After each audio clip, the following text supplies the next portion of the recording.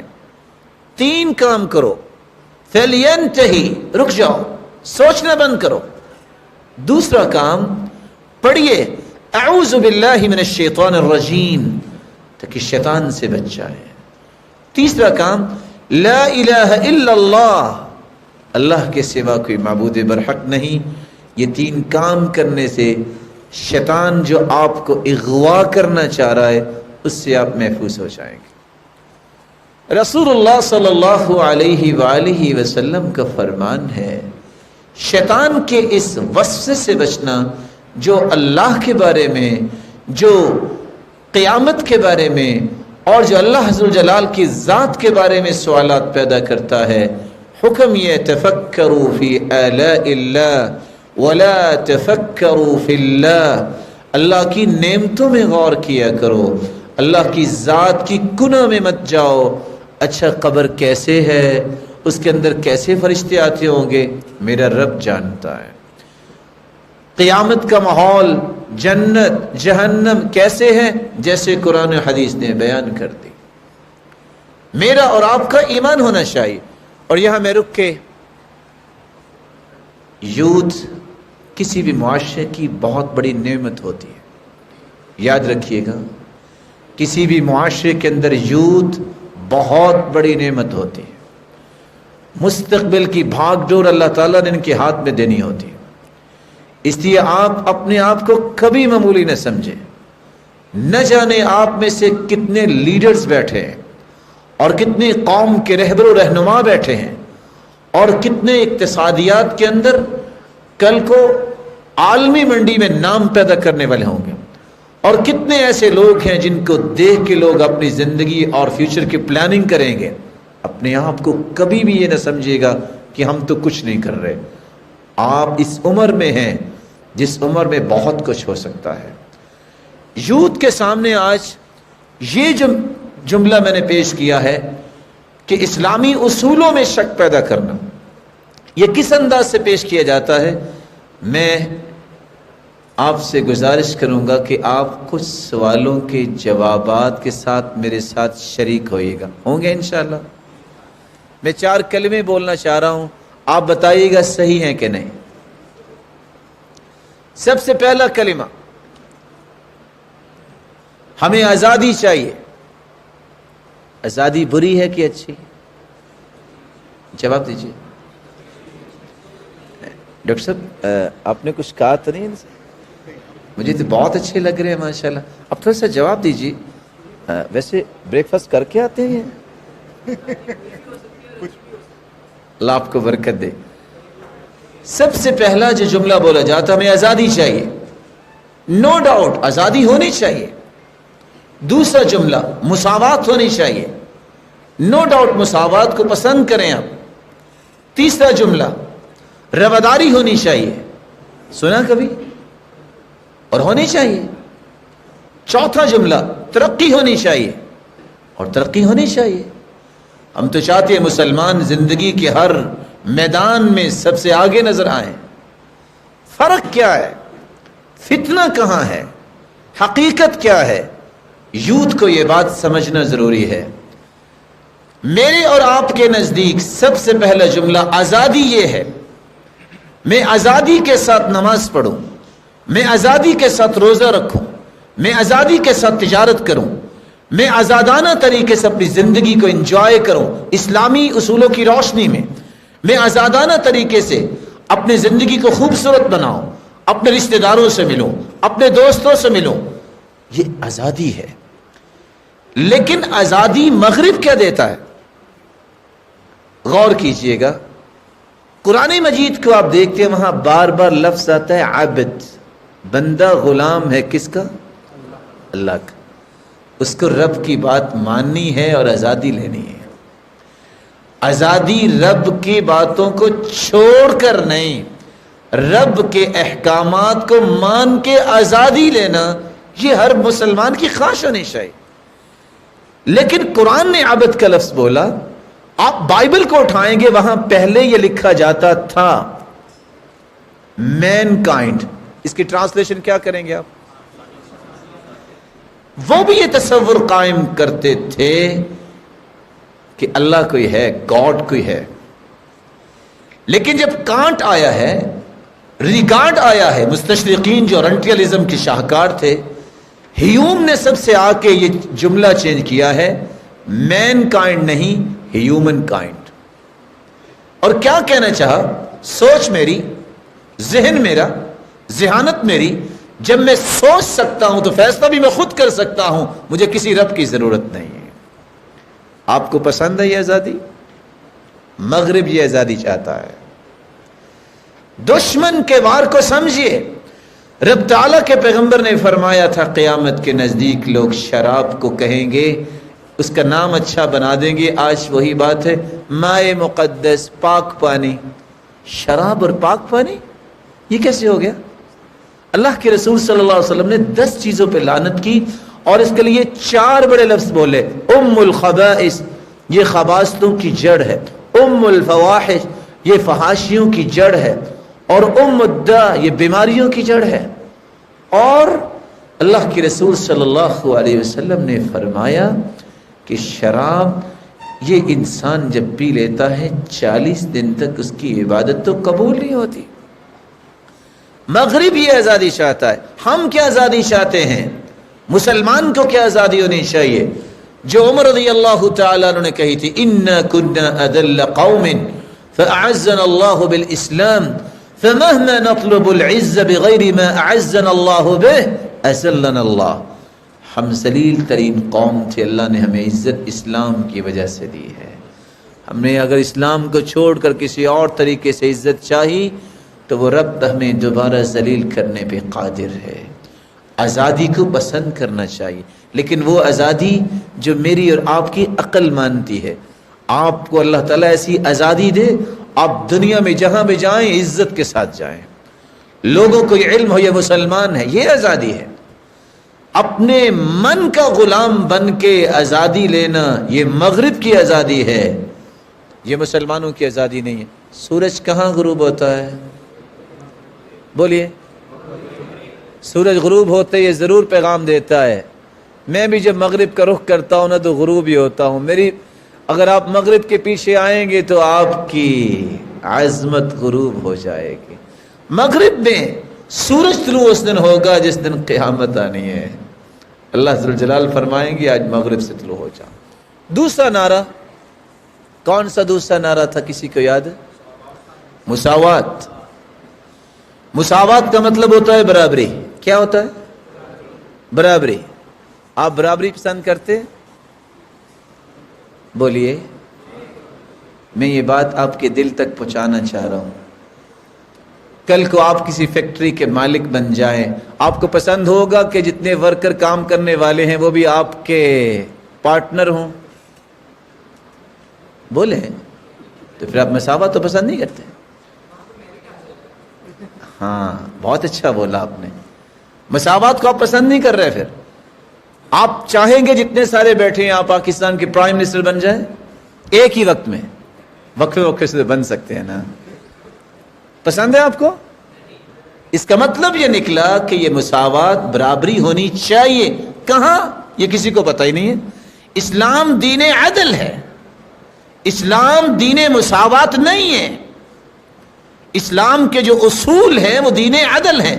جو جس مرحلے میں ہے اس کو پورے حق ملے. ایک پرائم منسٹر ہے ہمارے لیے بہت محترم ہے، ایک رعایا ہے، اس کے بھی پورے حقوق ہیں. مساوات کا مطلب یہ ہے کہ سب کو برابر کیا جائے. یہ اسلام کا اصول نہیں. یہ صرف اولاد کے اندر ہے کہ آپ کے 6 سے 7 سے 8 سے 9 10 بیٹے بیٹیاں ہیں، ماں باپ کو چاہیے کہ سب سے برابری کرے. آپ ایک کو ایک لینڈ گفٹ کر رہے ہیں تو آپ کو یہ لینڈ گفٹ کرتے وقت سوچنا ہے میں نے دوسرے کو دی ہے کہ نہیں دی. ایک کو مکان جو ہے وہ بائے کر کے دے رہے ہیں، دوسرے کو بھی سوچیں دیا ہے کہ نہیں دیا. یہاں آپ کو سووا بین اولادکم، اپنی اولاد میں مساوات کرو جس طرح تم چاہتے ہو کہ تمہاری پوری اولاد آپ کی خدمت برابری میں کرے، آپ کو احترام دے. مساوات یہاں ہوگی. اگر مساوات کا اصول ہو کسی کو اللہ نے 7 یا 6 فٹ کا قد دیا ہے اور کسی کا 4 فٹ کا قد ہے، مساوات کیسے ہوگی؟ وہ 2 فٹ کاٹ دے؟ بولیے، آپ سمجھنے کی کوشش کیجئے.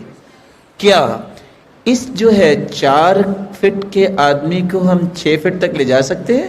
نہیں. جو اس کے حقوق ہے اس کو پورے دیے جائیں گے، جو اس کے حقوق ہے اس کو پورے دیے جائیں گے. میں تو نہیں کہتا لیکن ایک بات بیان کی گئی سنا دیتا ہوں. بمنطق المساواہ لکھنے والے لکھتے ہیں اگر مساوات کا اصول دنیا میں نافذ کر دیا جائے تو بمنطق المساواہ تو ہوگا کیا جو ہم نہیں کر سکیں گے کہ بہت سارے دانش مند یہ کہیں گے کہ 1 سال تو عورت کو بچہ جننا چاہیے تو 1 ساتھ مرد کو بھی ایسا کرنا چاہیے. ہو سکے گا؟ بمنطق المساواہ. اسلام کہتا ہے عدل کرو، اولاد میں برابری مساوات کرو. مغرب کے سامنے عدل کیا ہے، مساوات کیا ہے جو نعرہ بار بار میں اور آپ سنتے ہیں؟ ذرا غور سے سنیے گا. میرا اور آپ کا عقیدہ ہے 1,44,000 صحابہ حجۃ الوداع کے موقع پہ تھے، سارے مل جائیں ایک نبی نہیں بن سکتا. بن سکتا ہے؟ نہیں بن سکتا. لاکھوں تابعین مل جائیں ایک صحابی کی عظمت کو نہیں پہنچ سکتے. پہنچ سکتے ہیں؟ بلکہ ابو الدرداء کی روایت سنیے، ساری دنیا نیکیاں کر لے، ایک گھڑی جو صحابی نے اللہ کے رسول کے ساتھ گزاری ہے اس کی قیمت ادا نہیں ہو سکتی. اسی طرح میرے اور آپ جیسے اگر کھربوں لوگ جمع ہو جائیں ایک تابعی بن سکتا نہیں. یہ درجات ہیں. مغرب کہتا ہے مساوات کا معنی یہ ہے نبی ہو، صحابی ہو، تابعی ہو، تبع تابعی ہو یا عام شخص ہو یا کوئی نعوذ باللہ کافر ہو، سب برابر ہیں. برابر ہیں. یہ ہے مغرب کی مساوات. اس وار کو سمجھیے. اسلام کے اندر شک پیدا کرنے کے یہ وار ہیں. تیسری بات رواداری ہونی چاہیے. رواداری کا کیا مفہوم ہے؟ آپ تو ماشاءاللہ پڑھے لکھے بیٹھے ہیں، ہم نے تو آپ سے اس طرح کی باتیں لینی ہیں. رواداری کس کو کہتے ہیں؟ ٹالرنس. بہت اچھا لفظ بولا. برداشت. آپ کسی بھی معاملے میں ٹالریٹ کریں. سماحہ، وسعت ظرفی کا مظاہرہ کریں. کہاں؟ مسلمانوں کے درمیان یا کافروں کے درمیان؟ مسلمانوں کے درمیان. جہاں پہ ضرورت ہو. اچھا لفظ ہے. یہ الگ بات ہے کہ مانیں گے یا نہیں مانیں گے.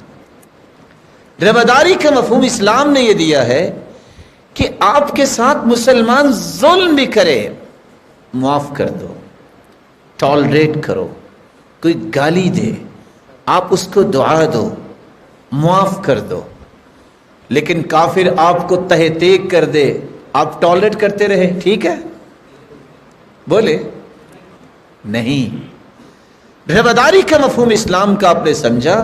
معاشرے کے اندر محبت، احترام، اخلاق، نرمی کو عام کیا جائے. معاف کرنا سیکھیے. سب سے افضل ایمان یہ ہے الصبر والسماحہ. صبر کرنا اور ٹالریٹ کرنا، برداشت کرنا، یہ سب سے افضل ایمان ہے. لیکن مغرب کیا کہتا ہے؟ تورات بھی آسمان سے آئی، انجیل بھی آسمان سے اتری، قرآن بھی آسمان سے اترا، تو مطلب یہ نکلا تینوں کتابیں تو آسمان سے ہی آئیں، تو تینوں کتابیں اکٹھی ہی پرنٹ کروا دیتے ہیں۔ پھر مسلمان اور عیسائی اور یہودی بھائی بھائی ہیں، ان میں کوئی دشمنی ہونی چاہیے۔ یہودی ایک دن میں 1,00,000 مسلمان بھی مار دیں تو برداشت ہی کرنا چاہیے، بولے۔ عیسائی اگر جو ہے وہ ذبح کر دیں 1,00,000 لوگوں کو، برداشت ہی کرنا چاہیے، ٹھیک ہے یہ برداشت۔ جو شخص اپنے حفظ کی حفاظت نہیں کر سکتا، ایتھکس کی حفاظت نہیں کر سکتا، اور مجھے وہ جملہ یاد آ رہا ہے جو جملہ کہنے والے نے کہا تھا، وہ کہا کرتے تھے جو شخص اپنے دین اور وطن کی حفاظت نہیں کر سکتا وہ اپنے دین اور وطن کی طرف نسبت کرنے کا حقدار نہیں ہے۔ مسلمان کو ذبح کروا لینا اور پھر کہنا کہ مسلمان اور کافر بھائی بھائی، یہ نہیں ہو سکتا۔ مسلمان بھائی بھائی ہیں، یہاں تفرقے ختم کیجئے، احترام کو غالب کیجئے، سب مسلمان بھائی ہیں، کسی پہ کوئی کفر کا فتویٰ نہ لگائیے، ٹالریٹ، کسی کی بات کو برداشت کیجئے، احترام دیجئے اور عزت دینا سیکھیے۔ آپ کو بھی اللہ عزت دے گا جب آپ دوسرے کو عزت دیتے ہیں۔ کسی کی عزت کو مت اچھالیے، کسی کی پگڑی کو مت اچھالیے، بلکہ خاموش ہو جائیے۔ بڑے کا احترام کرنا تو اسلام نے سکھایا ہے۔ وہ کیا چاہتے ہیں کہ مسلمان کافر یہ ایک ہیں، یہ رواداری اسلام کی نہیں ہے۔ میں آپ سے ایک چھوٹا سا سوال کروں گا، اللہ نہ کرے مجھے اور آپ کو اگر کوئی گالی دے دے کہ آپ حرام کی اولاد ہیں، پسند ہوگا آپ کو؟ تو جو شخص یہ کہے کہ عیسیٰ علیہ السلام یہ یوسف النجار کی نعوذ باللہ مریم علیہ السلام سے دوستی ہوئی، جس کی پاداش میں پیدا ہوئے، تو یہ نبی تو نعوذ باللہ حرام کی اولاد ہے، تو آپ کو پسند ہے یہ؟ اس کو بھائی کہہ سکتے ہیں آپ 25 دسمبر کو آپ کیک ان کو پیش کر سکتے ہیں جو آپ کے پیغمبر کو اس طرح کے الفاظ بولے؟ ایسا نہیں ہو سکتا۔ آخری بات، چوتھا نعرہ جو لگایا جاتا ہے وہ لگایا جاتا ہے ترقی ہونی چاہیے۔ ہم بھی کہتے ہیں ترقی ہونی چاہیے، اور میری آپ سے دعا ہے کہ اللہ ذوالجلال آپ سب کو ایسی ترقی دے جو دنیا کے لیے مثالی بن جائے، آپ کو ہر میدان میں ترقی نصیب فرمائے۔ لیکن ترقی کس کو کہتے ہیں؟ عالمی منڈی میں صف اول کے تاجر عبد الرحمن ابن عوف رضی اللہ تعالی عنہ تھے، لیکن صف اول کے نمازی بھی تھے۔ یہ ہے ترقی۔ آپ رب کے احکامات کو مان کر دنیا کی چوٹی تک پہنچے، لیکن مغرب جس ترقی کی بات کرتا ہے وہ کہتا ہے بس اچھا مکان ہو، اچھی سیلری پیکج ہو، اچھا بینک بیلنس ہو، میرے اثاثہ جات اچھے ہوں، میں نماز پڑھوں یا نہ پڑھوں، رب کو یاد کروں یا نہ کروں، مجھے پتا ہو کہ میں نے روزہ رکھنا ہے کہ رکھنا، اس سے مجھے کوئی غرض نہیں۔ یہ ترقی نہیں، یہ تو ان لوگوں کی ترقی کی بات ہے جن کا رب سے تعلق نہیں ہوتا۔ مسلمان یہ کہتا ہے یہ ساری چیزیں ہوں، لیکن اس سے پہلے نماز بھی ہو، رب کی یاد بھی ہو، رب کا ذکر بھی ہو، اور یہ ساری نعمتیں کیا اس سے بھی زیادہ ہوں، تو یہ ترقی ہے۔ اللہ ذوالجلال مجھے اور آپ کو ان باتوں کو سمجھ کے اپنی اصلاح کرنے کی توفیق عطا فرمائے۔ شیطان تیسرا جو وار کرتا ہے اور اس کو اللہ سے دور کرتا ہے، اللہ رب العزت کے ذکر سے، عبادت سے غافل کرتا ہے۔ استحوذ عليهم الشيطان فأنساهم ذكر الله أولئك حزب الشيطان ألا إن حزب الشيطان هم الخاسرون۔ شیطان جب کسی پہ قبضہ جمانا چاہتا ہے تو اس کو سب سے پہلے اللہ کے ذکر سے محروم کرتا ہے۔ جب وہ اللہ کے ذکر سے محروم کر دیتا ہے تو پھر ان انسانوں کو اپنی جماعت میں، اپنے گروہ میں وہ شامل کر لیتا ہے۔ اللہ کے ذکر سے محروم ہونے والا انسان پھر شیطان کے شکنجے میں آسانی سے آ جاتا ہے۔ بلکہ دوسری جگہ اللہ ذو الجلال فرماتے ہیں انما يريد الشيطان ان يوقع بينكم العداوة والبغضاء في الخمر والميسر ويصدكم عن ذكر الله وعن الصلاة فهل أنتم منتهون۔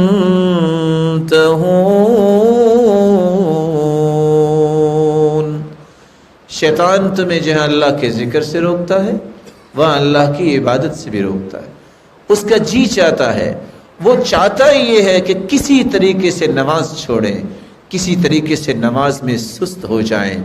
رسول اکرم صلی اللہ علیہ وسلم نے یہ بھی فرمایا کہ شیطان جہاں سستی پیدا کرتا ہے وہاں بے حیائی کو خوبصورت بنا کے، باطل کو مزین کر کے انسان کے سامنے پیش کرتا ہے۔ اور چوتھا اس کا جو بڑا وار ہوتا ہے، برے لوگوں کی صحبت کو خوبصورت بناتا ہے۔ ایسے لوگ جو نماز نہیں پڑھیں گے، جو شراب نوشی کریں گے، جو شیطان کے شکنجے میں آ چکے ہیں، ایسے لوگوں کو دوست بنانے کی خواہش پیدا کرتا ہے۔ اور قرآن کی آیت کو سنیے، وَيَوْمَ يَعَضُّ الظَّالِمُ عَلَى يَدَيْهِ يقول يا ليتني اتخذت مع الرسول سبيلا يا ويلتى ليتني لم أتخذ فلانا خليلا لقد أضلني عن الذكر بعد إذ جاءني وَكَانَ الشَّيْطَانُ لِلْإِنسَانِ خَذُولًا۔ قیامت کو انسان اپنے ہاتھوں کو چبائے گا اور کہے گا ہائے کاش میں نے فلاں کو دوست نہ بنایا ہوتا، قرآن میرے پاس تھا، اس دوست نے مجھے قرآن سے دور کیا، میں نماز تو پڑھتا تھا، اس دوست نے مجھے اس دین سے دور کیا۔ وَكَانَ الشَّيْطَانُ لِلْإِنسَانِ خَذُولًا، اور شیطان تو انسان کو ذلیل ہی کرنا چاہتا ہے۔ بات تو دوست کی ہو رہی تھی قرآن میں، اس شیطان کا تذکرہ کیسے آ گیا؟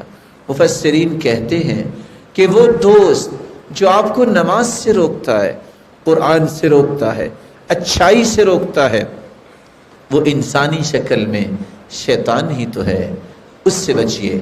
المرء علی دین خلیلہ، ہر شخص اپنے دوست کے دین پر ہوتا ہے۔ فَلْيَنْظُرْ إِلَى مَنْ يُخَالِلْ، غور کر لیا کرو آپ کس کو دوست بنانے جا رہے ہو۔ المرء مع من احب، جو جس سے محبت کرتا ہے اسی طرح ہی ہو جاتا ہے۔ المجالسہ تولد المجانسہ، جس کے ساتھ بیٹھیں گے اسی کی عادات آپ کے اندر آ جائیں گی۔ لا تسأل عن قرینہ، لا تسأل عنہ وسل عن قرینہ، وَكُلُّ قَرِينٍ بِالْمُقَارَنِ يَقْتَدِي، کسی کے بارے میں جاننا ہو تو اس کے دوستوں کو دیکھیے، جیسے دوست ہوں گے ویسا وہی ہوگا۔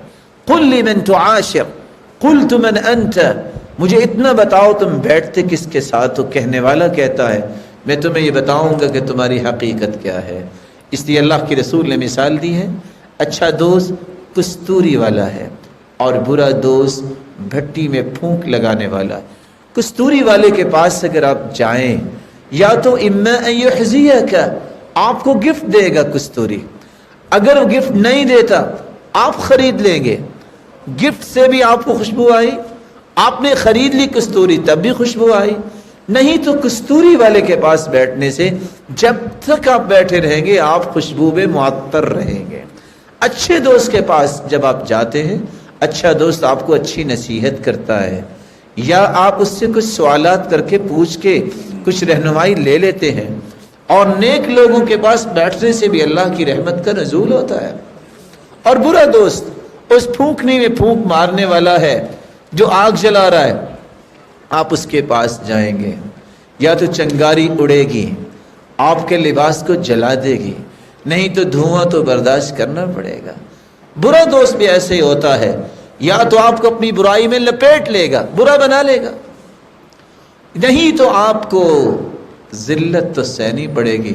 اور آج تو حقائق یہ بتاتے ہیں کہ اگر 3 بجے کوئی شخص مسجد کا رخ کر رہا ہو نا تہجد پڑھنے، اور کچھ چور بھی جا رہا ہو، نہ اس کو پتا یہ کون ہے نہ اس کو پتا یہ کون ہے، اور چوری ہو جاتی ہے، تو FIR میں نام کس کا آتا ہے؟ دونوں کا. کیوں؟ حالانکہ وہ بیچارہ تہجد پڑھنے مسجد جا رہا ہے. معمولی سے ساتھ کی وجہ سے بھی اس کو مصیبت آ جاتی ہے.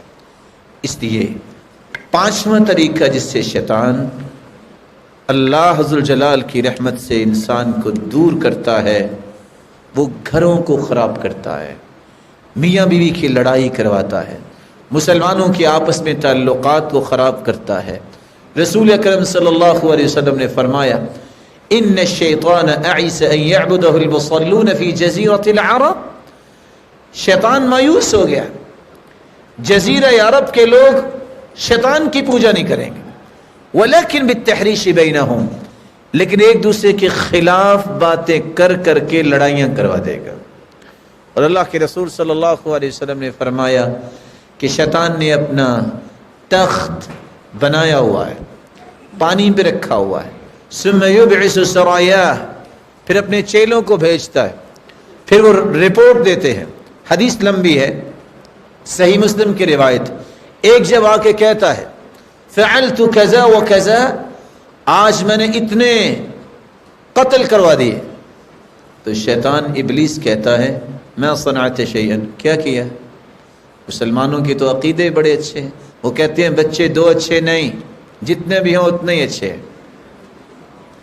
آپ نے کتنے قتل کروائے ہیں؟ 100. اللہ تعالیٰ نے ان کو کتنے ہزاروں بچے دے دیے، تم نے کیا کیا؟ وہ بیٹھ جاتا. دوسرا کہتا ہے فعلت کذا و کذا، میں نے یہ کیا. کیا کیا؟ کہتے چوری کروائی. کہ کتنی چوری ہوئی ہے؟ مسلمان تاجر سچ بولتے، جھوٹ نہیں بولتے. تم نے چند لاکھ کی چوری کروائی، ان کو کروڑوں کے پروفٹس اللہ نے دے دیے، تم نے کیا کیا؟ ایک شیطان اٹھ کے جب یہ کہتا ہے میں ترکت حتی فرقت بینہ وبین امرأتی، میں صبح سے لگا ہوا تھا، خامن کو کہتا تھا وہ چھوڑو اسے، پھر شادی ہو جائے گی، پھر کیا ہے، عورتیں بہت، اور اس کو کہتا تھا کیا تم نے مصیبت پار رکھی ہے، چھوڑو اسے اور شادی ہو جائے گی. اب خامد اپنے گھر میں ہے، بیوی اپنے گھر میں ہے، اس وقت شیطان ابلیس اپنے تخت سے کھڑا ہوتا ہے.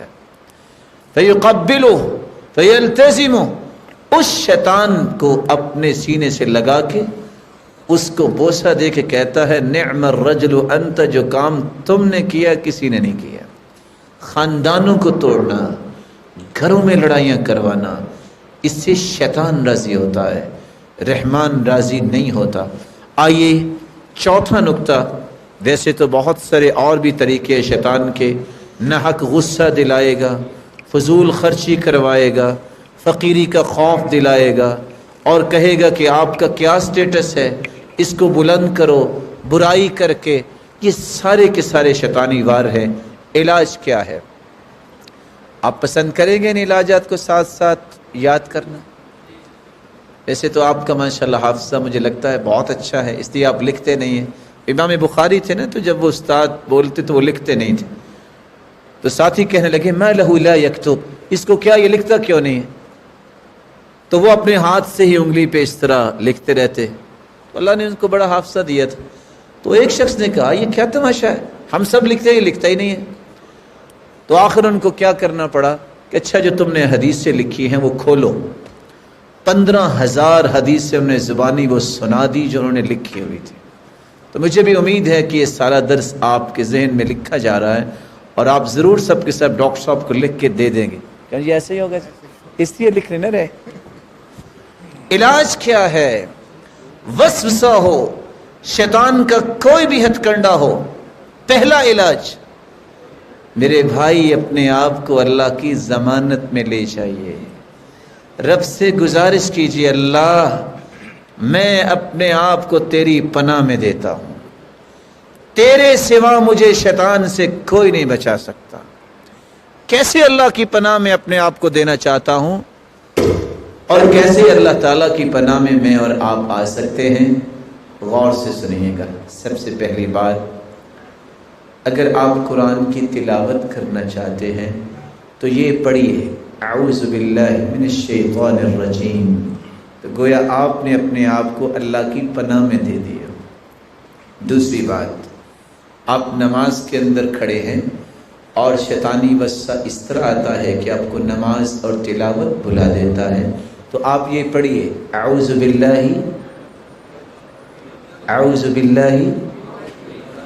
من خنزر، یہ پڑھنے سے آپ اللہ کی ضمانت میں چلے جائیں گے، شیطان خیالات نہیں لائے گا۔ تیسری بات، آپ کو جب بھی غصہ آئے تو اللہ کی پناہ میں اپنے آپ کو دے دیجئے۔ آپ کیا پڑھیے؟ اعوذ باللہ من الشیطان الرجیم۔ کیا پڑھا جائے؟ صحابی کہتے ہیں کہ ایک دن ہم بیٹھے بیٹھے ایک شخص نے غصہ دلا دیا، اور جس کو غصہ دلایا اس نے اٹھ کے اپنے بازو کھولے اور وضو کرنے لگے۔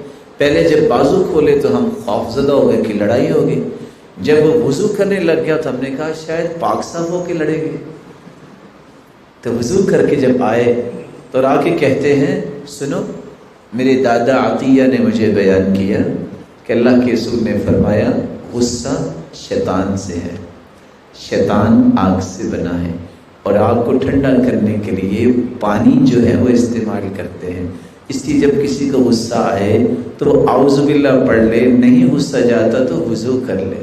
ویسے تو یہ بھی حدیث ہے اگر کھڑا ہو تو بیٹھ جائے، بیٹھا ہے تو لیٹ جائے، لیکن گراؤنڈ اور ریالٹیز یہ بتاتی ہیں کہ بندہ لیٹا بھی ہو غصہ آئے تو اٹھ کے دوڑ پڑتا ہے، ایسا ہی ہوتا ہے۔ اللہ عز و جلال ہمیں محفوظ فرمائے۔ چوتھی جگہ، جب آپ کسی جگہ پڑاؤ ڈالتے ہیں، ہو سکتا ہے کہ آپ کاغان کی وادی میں جائیں یا کسی جگہ جائیں، تو آپ اللہ تعالیٰ کی ضمانت میں جائیں۔ کیسے؟ اعوذ بکلمات اللہ التامات من شر ما خلق۔ جب یہ پڑھ کے آپ کسی جگہ بیٹھیں گے، رب تعالیٰ کے فضل سے جب تک آپ اپنے گھر واپس نہیں آ جاتے، اس وقت تک آپ کو کوئی چیز تکلیف نہیں دے سکتی۔ جن تو دور کی بات ہے، شیطان تو دور کی بات ہے، موذی چیز بھی آپ کو تکلیف نہیں دے سکے گی۔ امام اوزاعی رحمۃ اللہ علیہ کہا کرتے تھے کہ میں یہ دعا تو سکھاتا تھا، زندگی میں ایک مرتبہ میں یہ دعا پڑھنا بھولا، اس دن ہی مجھے بچھو نے کاٹ لیا۔ پانچواں طریقہ جس سے آپ شیطانوں سے بچنے کے لیے اللہ کی ضمانت میں جا سکتے ہیں، آپ جب واش روم میں جاتے ہیں تو یہ دعا پڑھیے اعوذ باللہ بسم اللہ اللہم انی اعوذ بک من الخبث والخبائث۔ جن جو ہیں شیاطین اور جنیوں سے اللہ مجھے محفوظ فرما۔ اور یہاں رک کے میں ایک بات ضرور آپ سے کہوں گا، آپ تو نوجوان ہیں، آپ کو جنوں سے خوف تو نہیں آتا؟ نہیں آتا؟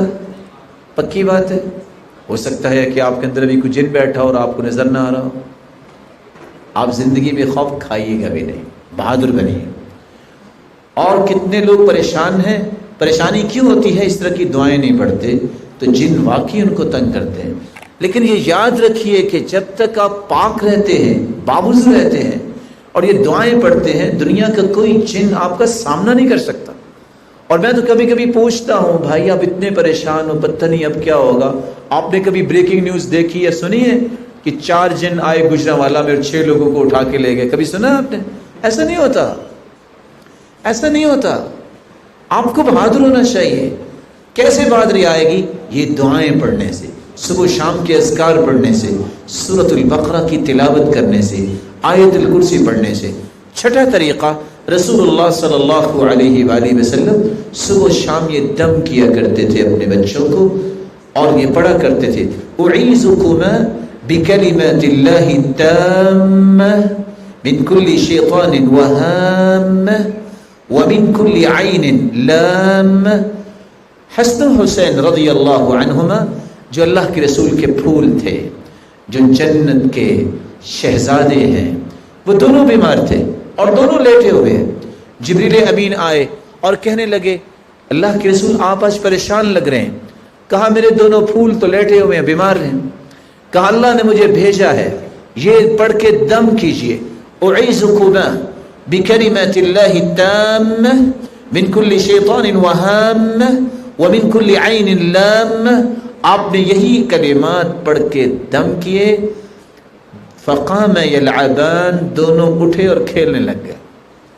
اپنے بچوں کو بھی اللہ کی ضمانت میں دیجئے, اللہ کی پناہ میں دیجئے.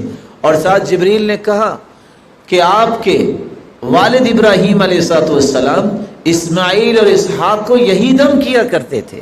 7واں طریقہ, اگر آپ کو گھبراہٹ محسوس ہو رہی ہو, بے چینی ہو, خوف ہو, فرسٹریشن کا شکار ہیں اور آپ ڈپریشن میں چلے گئے ہیں, تو آپ فوراً اپنی زبان پہ یہ کلمات لائیے. اعوذ بکلمات اللہ التامات من غضبہ وعقابہ وشر عبادہ ومن ہمزات الشیاطین وان یحضرون. یہ کلمات پڑھنے سے رب تعالیٰ بے چینی بھی ختم کرتے ہیں, خوف بھی ختم کرتے ہیں, فرسٹریشن کا شکار لوگ ریلیکس ہو جاتے ہیں. کیوں؟ کیونکہ یہ اللہ کی ضمانت میں چلے گئے. رسول اللہ صلی اللہ علیہ وسلم نے فرمایا جب آپ کتے کے بھونکنے کی آواز سنو یا گدھے کے بولنے کی آواز سنو, فوراً کہہ دیا کرو اعوذ باللہ من الشیطان الرجیم. یہ اس وقت ہی آوازیں نکالتے ہیں جب یہ شیطان کو دیکھتے ہیں تاکہ تم شیطان کے تسلط سے بچ جاؤ. ومن صلی الفجر فی جماعہ فہو فی ذمۃ اللہ. اور اگلا طریقہ جس سے آپ رب کی ضمانت میں جا سکتے ہیں, صبح کی نماز باجماعت ادا کیجئے. وہ اللہ کی ضمانت میں چلا جاتا ہے, اللہ کی امانت میں ہوتا ہے جو صبح کی نماز باجماعت ادا کرتا ہے. اگر آپ کو خواب آیا ہے تو یاد رکھیے اچھا خواب اللہ کی طرف سے ہوتا ہے, برا خواب شیطان کی طرف سے ہوتا ہے. اور اگر برا خواب آئے تو 3 کام کیجئے. پہلا کام, اٹھ کر بائیں طرف اپنے چہرے کو کر کے 3 مرتبہ تھوک دیجئے اور یہ پڑھیے اعوذ باللہ من الشیطان الرجیم. اور تیسرا کام, صدقہ کر دیجئے, آپ کو اللہ عز و جلال محفوظ فرمائیں گے.